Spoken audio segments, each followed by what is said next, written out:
Hello, amazing English learners, and welcome back to Easy English Tales. Today, we have an incredible true story for you, the story of Queen Elizabeth I of England. In the next few minutes, you will discover how a princess, whose mother was killed and who was told she had no right to the throne, not only survived but became a queen who ruled for over 40 years. We'll see how she faced enemies, chose her country over marriage, and led England into a famous golden age. Learning her story will not only be exciting, but it will also help you practice your English listening skills and learn new words about history, power, and courage. By the end of this video, you'll understand why Elizabeth I is still remembered as one of the most fascinating queens ever. So, how did she go from prisoner to powerful queen? Let's find out. Our story begins in England many, many years ago in 1533. A baby girl was born. Her name was Elizabeth. Her father was the famous King Henry VIII. Her mother was Queen Anne Boleyn. King Henry wanted a son very much. A son could become the next king. So, when Elizabeth was born, the king was a little disappointed. He still wanted a boy. Now, here is the first sad part of Elizabeth's young life. When Elizabeth was only 2.5 years old, something terrible happened. King Henry said that his marriage to Queen Anne Boleyn was not real. And then, he had Queen Anne killed. Little Elizabeth was told she was no longer a real princess. She was declared illegitimate. The word illegitimate meant, in the past, that a child's parents were not seen as legally married, or their marriage was said to be not valid. For Elizabeth, this often meant people thought she could not become queen. For example, if a king had an illegitimate son, that son usually could not inherit the crown. Imagine that. Your mother gone, and suddenly you are told you are not important anymore. This must have been very confusing and scary for a little girl, but Elizabeth was smart. Even as a child, she learned to be careful. She learned to watch and to listen. Despite these troubles, Elizabeth got a very good education. She loved to learn. She learned to read and write in many languages: English, French, Italian, Latin, and Greek. She was very intelligent. She knew that knowledge could be a kind of power. But danger was never far away. Her father, King Henry, married 4 more times after her mother. He finally had a son, Edward. When King Henry VIII died, Elizabeth's younger half-brother, Edward, became King Edward VI. Elizabeth was Protestant, and so was Edward. This was good for Elizabeth for a time, but King Edward was young, and he died after only a few years. Now, who would be next?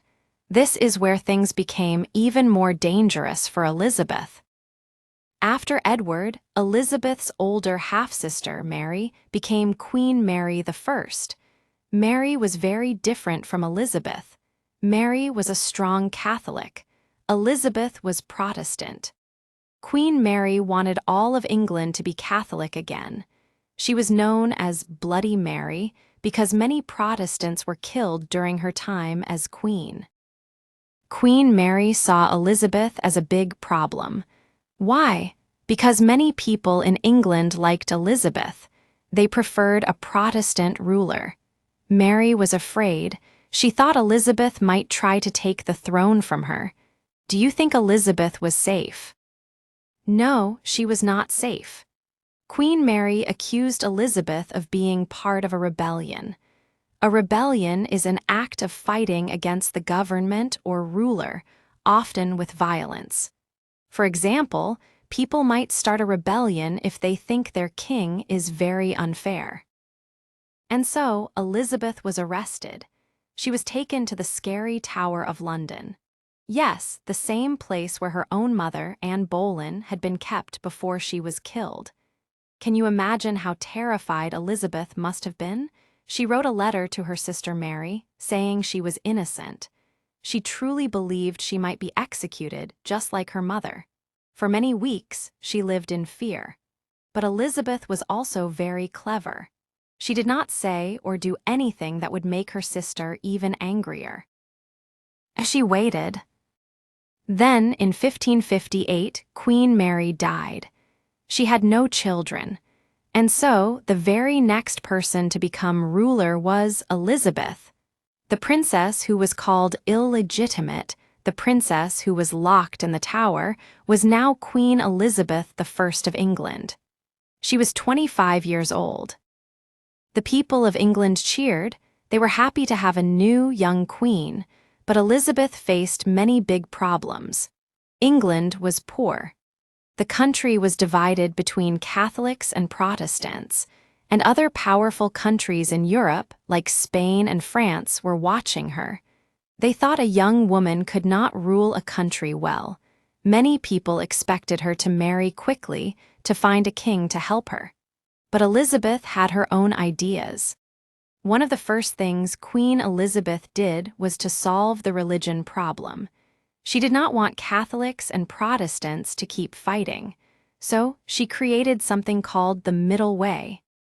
The Church of England would be Protestant, but it would keep some things that Catholics liked. It was a compromise.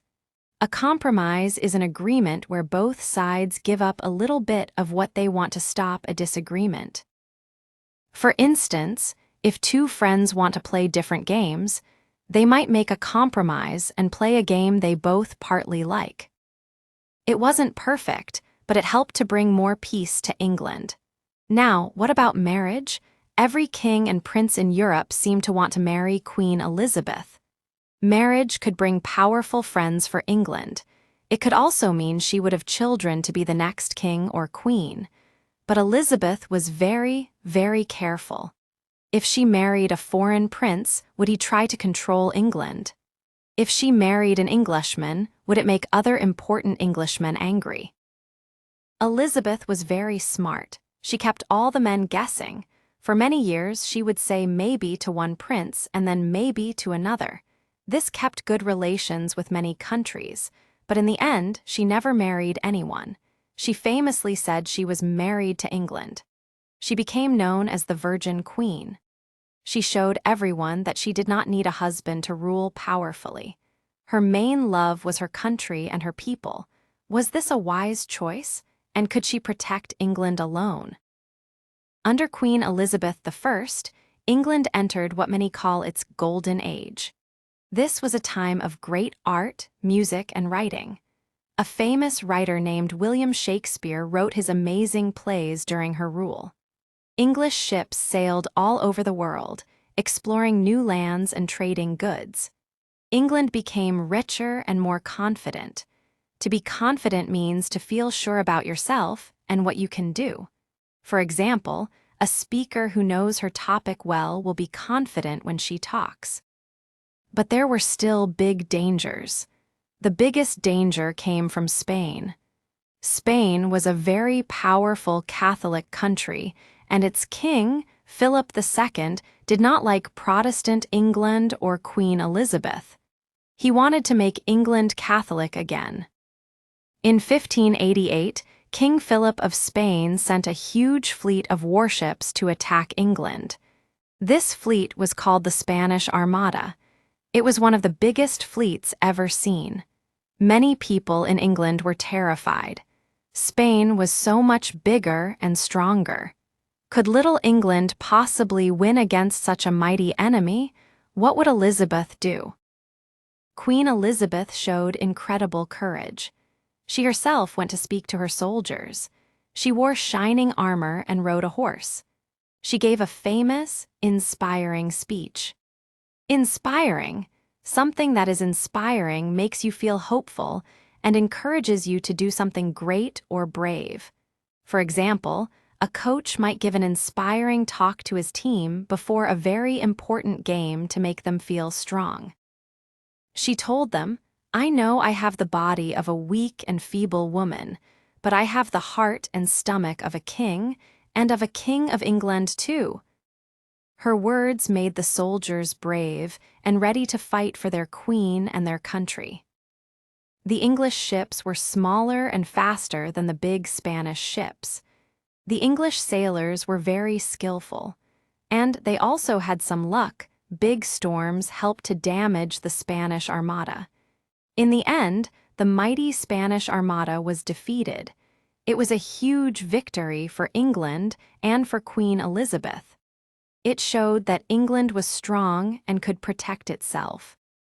Queen Elizabeth I ruled England for nearly 45 years. She faced many dangers, many plots, and many difficult choices. But she always put England first. She was intelligent, brave, and a very clever ruler. She never married, and she had no children. So, when she died in 1603, the Tudor family line ended. But she left England stronger, richer, and more respected in the world than it had ever been before. She proved that a woman could be one of the greatest leaders in history. The shy princess, who was once a prisoner, became a queen loved by her people and feared by her enemies. Her long rule is remembered as a time of greatness for England. What an amazing story of survival, intelligence, and power. Queen Elizabeth I truly was a remarkable ruler. From the Dark Tower of London to the Golden Age of England, her life was extraordinary.